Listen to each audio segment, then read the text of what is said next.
Bien, del tema que vamos a hablar hoy, creo que la última clase habíamos hablado de tipos de corriente continua y corriente alterna. Creo que voy a subir yo ahora unos videos de una clase que ya di el otro día en este formato virtual sobre ese tema, así les sirve de repaso.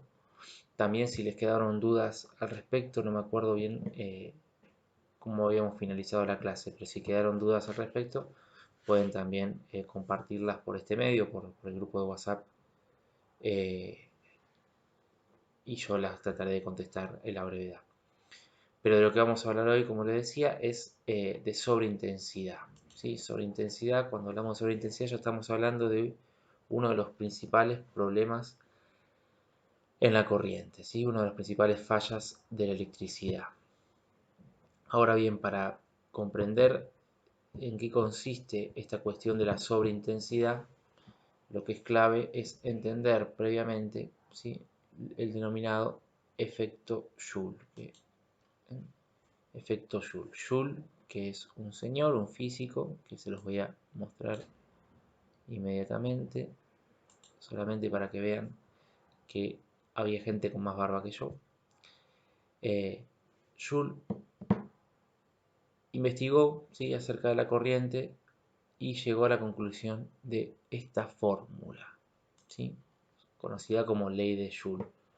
Q igual I al cuadrado por R por T, donde Q vendría a ser el calor disipado, perdón,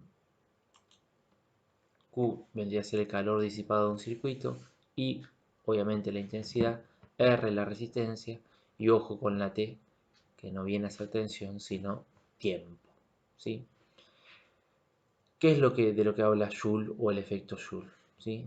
Que siempre que haya corriente circulando por un circuito, si hay intensidad y hay resistencia, inevitablemente se va a producir un trabajo energético. Recuerden el principio de conservación que nos hablaba de que la energía se transforma. Bueno, parte de la energía eléctrica circulante en un circuito va a transformarse en calor. Es decir, siempre que haya corriente va a haber una disipación calórica en ese circuito por donde circula la corriente. Lo que explica la ley de Joule, que es esto, que esa fórmula que ustedes ven ahí, es que el calor disipado por un circuito depende de tres factores: de la intensidad de la corriente, es decir, de cuánta corriente circula, de la resistencia que genera el circuito y del tiempo que está expuesto a esa corriente, ¿sí?, en el sentido que el calor se va eventualmente acumulando o disipando en el tiempo, ¿sí? Fíjense que el factor principal es la intensidad, que está al cuadrado, pero también está multiplicado por la resistencia y por el tiempo.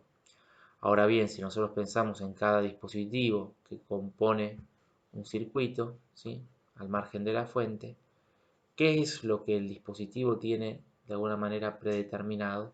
Es un valor de resistencia, ¿no? Es decir, cada elemento de un circuito genera un determinado valor de resistencia, ¿sí? Entonces, quedarían solamente como variables las otras dos cuestiones, la intensidad y el tiempo. ¿Cuál es el a priori para que un circuito sea funcional? Que el resultado de esta cuenta, es decir, el exponente cuadrado de la intensidad multiplicado por la resistencia del componente por el tiempo que está circulando esa corriente, dé como resultado una cantidad de calor que sea disipable por la misma unidad de tiempo para ese dispositivo. Es decir, que si produce un cable, supónganse, en un centímetro cuadrado del cable se producen una cantidad de calor, esa cantidad de calor tiene que ser disipada en la misma cantidad de tiempo en que se produce. ¿Por qué?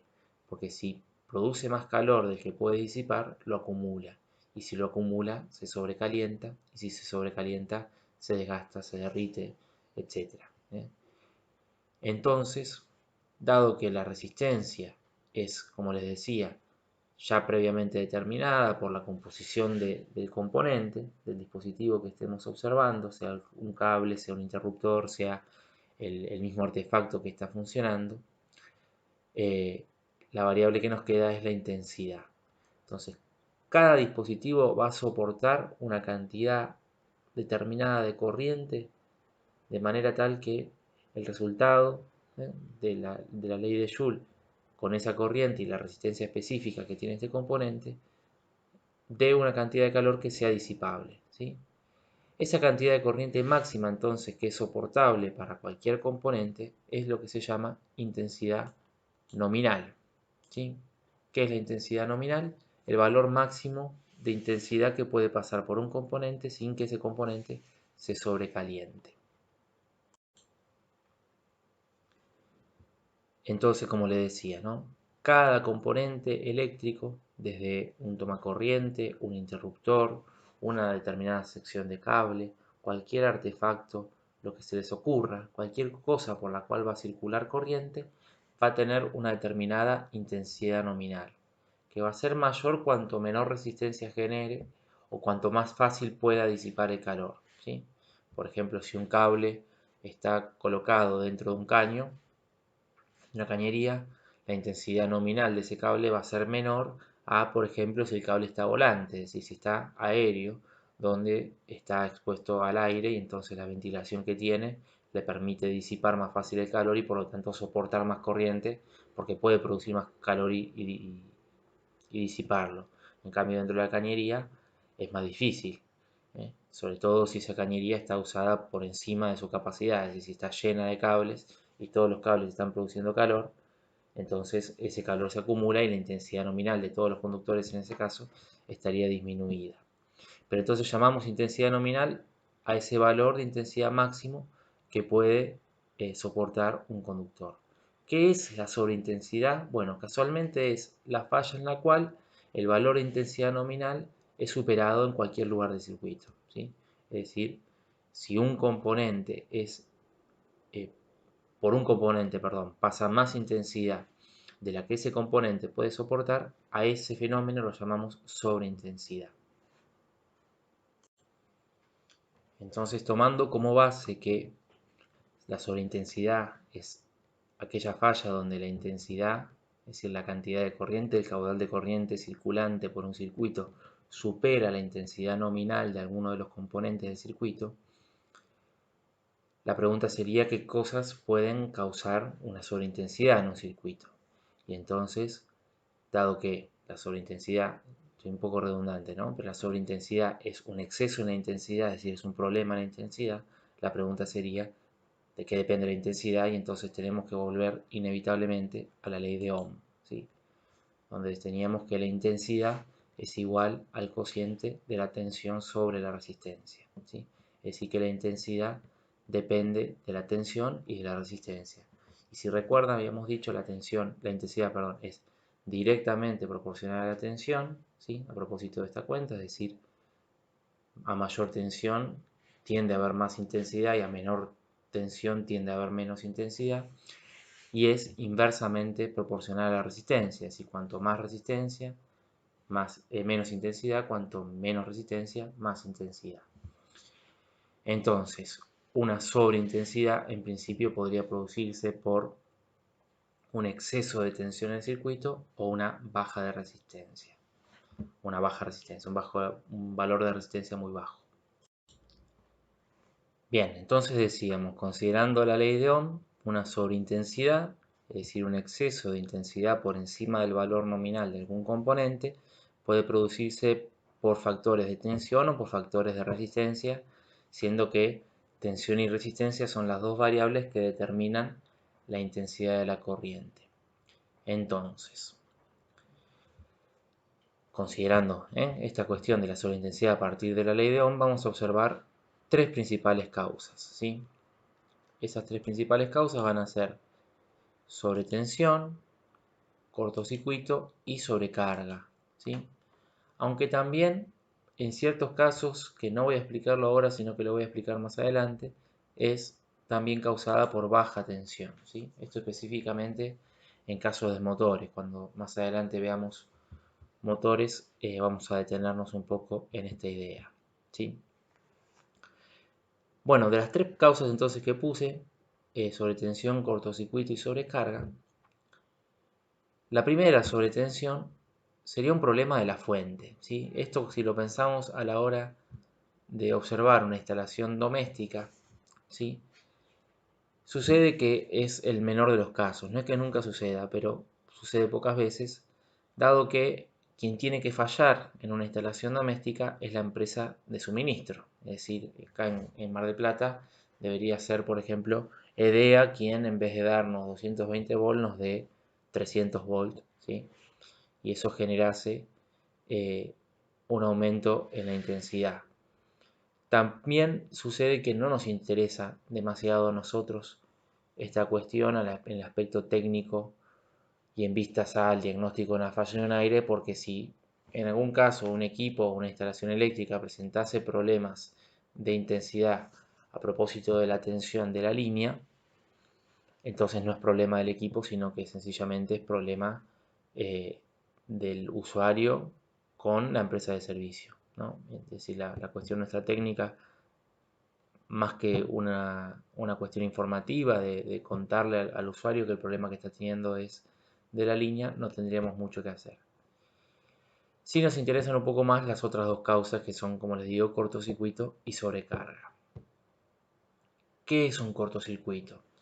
Bueno, para pensar qué es un cortocircuito habría que pensar un concepto de circuito, que no me acuerdo si ya desarrollamos, ¿no? En principio vamos a decir, un circuito es siempre la unión entre potenciales distintos, sea positivo y negativo, en un circuito de corriente continua, fase y neutro, un circuito monofásico, o las tres fases en un circuito trifásico, es decir, la unión de los potenciales que tienen tensión entre sí mediante una carga, es decir, un artefacto. Artefacto que lo que va a hacer es, casualmente, generarle al circuito un valor de resistencia determinado. ¿Qué es un cortocircuito? Bueno, es un circuito corto, por eso el término, dado que lo que le va a faltar a este circuito es el artefacto, es decir, es la unión de los potenciales distintos, es decir, de los puntos que tienen tensión entre sí, sin algo que genere un valor de resistencia suficiente. Entonces, ¿qué sucede? Cuanto más chico es el valor de resistencia, el resultado de intensidad es más grande. Pensémoslo de esta manera, ¿no? Yo ahí tengo un gráfico de divisores donde tenemos 1 dividido 0,1 da 10, 1 dividido 0,01 da 100 y así eternamente. Cuanto más minimizamos el divisor, el cociente es más grande. Piensen que en la ley de Ohm el divisor es la resistencia. Cuanto más chica es la resistencia, el cociente, que vendría a ser la intensidad, da un resultado mayor. Entonces, en un cortocircuito el valor es mínimo de resistencia. El único valor de resistencia, piensen, yo agarro fase y agarro neutro y los junto, ¿no? El único valor de resistencia en ese circuito va a ser el que ejerzan los propios cables, los propios conductores, que están diseñados casualmente para generar el valor de resistencia más chico que puedan generar, casualmente para no sobrecalentarse y para no generar caídas de tensión. Ahora, si yo lo junto sin otro dispositivo que genere resistencia, la intensidad va a ser ilimitada, va a ser desmedida, ¿sí? Entonces, el cortocircuito es de las causas de sobreintensidad seguramente la más violenta, por la que por más cantidad supera el valor de intensidad nominal de los conductores. Y la otra causa es la sobrecarga, ¿sí? La sobrecarga voy a graficarla un poquito con, a ver si lo encuentro, con esta foto, ¿no? Donde tenemos los famosos triples, ¿no? Un tomacorriente conectado, un triple, que ese triple tiene dos artefactos conectados y otro triple más que tiene otros tres artefactos conectados. Les cuento, un tomacorriente normal tiene una intensidad nominal en Argentina por norma de 10 amperes, lo cual supone que ningún artefacto fabricado en Argentina bajo norma que traiga un toma normal genere una intensidad a 220 volts mayor a 10 amperes. No estaría permitido por la norma. Si cualquier artefacto que traiga un enchufe común y corriente es porque el valor de resistencia de ese artefacto a 220 volts produce una intensidad menor a 10 amperes, porque si no quemaría el toma corriente. Ahora bien, si yo uso un triple, como ahí, o una zapatilla, ¿sí? Lo que hago es multiplicar las intensidades sobre un mismo toma corriente, ¿sí? Acá hay un presupuesto teórico que no estoy desarrollando, que quizás veremos más adelante, que es Kirchhoff, ¿sí? Kirchhoff tiene dos leyes, la ley de nodos y la ley de mallas. Una de las cuestiones de la ley de nodos, ¿sí? Dice que la intensidad total en una instalación o en un circuito es igual a la suma de intensidades parciales. En esta foto que nosotros estamos viendo, cada uno de esos artefactos enchufados, que en total son 5 sobre un solo enchufe que está fabricado para uno, cada uno de esos artefactos genera un valor de intensidad propio, específico, que podríamos llamar ahora intensidades parciales.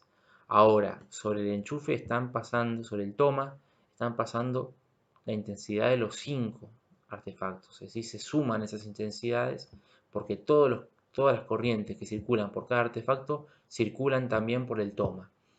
Entonces, si bien cada artefacto está fabricado y está cuidado para no superar la intensidad nominal del toma corriente, si yo acumulo más de un artefacto, probablemente sí. Es decir, el problema en la sobrecarga es la simultaneidad, el uso simultáneo de demasiadas cargas, y es por lo tanto un problema del uso, ¿sí? Es decir, una cuestión que es responsabilidad del usuario, al margen que también si la instalación está mal hecha, la intensidad nominal está disminuida. Pero, ¿qué sucede? Una instalación siempre está planificada con una expectativa de uso, ¿sí? Es más, normalmente se estima por encima de lo que se supone va a ser utilizada. Digo, se supone que nunca en una instalación están todos los tomacorrientes utilizados y utilizados a su máxima capacidad. No tiene que haber una casa doméstica tantos artefactos de consumo que superen los 3-4 amperes, supóngase, son muy poquitos. Sin embargo, basta que un día sean superados por X razón, porque se nos ocurrió soldar con la soldadora eléctrica mientras planchamos ropa y calentamos con la pava eléctrica y prendemos el microondas y qué sé yo, se alinean en el mismo momento muchos artefactos de mucho consumo. Bueno, eventualmente la suma de todo eso puede superar la intensidad nominal de la instalación, de algún cable, de alguna parte, ¿sí? Por ejemplo, en un domicilio en Argentina, el cable, la sección más gruesa es de 4 milímetros y ese cable en cañería y en situaciones ideales en cañería se supone que soporta 24 amperes. 24 amperes que son fácilmente alcanzables. ¿Qué quiero decir? Si ese es el cable que se utiliza por normas, porque se supone que nunca es alcanzado en un uso doméstico, ¿sí? De hecho, no, porque si no estarían todo el tiempo derritiéndose las instalaciones eléctricas. Pero si se ponen a pensar, 20 amperes son 24 amperes, perdón, es esto que les acabo de decir. Microondas, pava eléctrica, una soldadora, un secador de pelo o una pistola de calor. Todo eso, si llega a funcionar al mismo tiempo, va a superar ese valor de intensidad nominal y entonces va a derretir el cable, ¿sí? Entonces, esta causa es denominada sobrecarga, donde no hay un problema ni en la instalación ni en cada artefacto. El problema es que se acumularon demasiadas cargas en simultáneo. Bueno, esto ha sido todo por hoy, ¿sí? Les pido por favor que participen, que hagan preguntas por el grupo de WhatsApp. Yo voy a tratar de subirlo esto bien temprano, así durante el horario de curso, que sería de 14:30 a 16:30, tienen tiempo de hacer consultas y demás, que yo trataré de contestar por el mismo grupo de WhatsApp o subiendo videos y después mandándoselos si es algo que amerita una explicación más compleja. Saludos y entonces hasta el sábado que viene.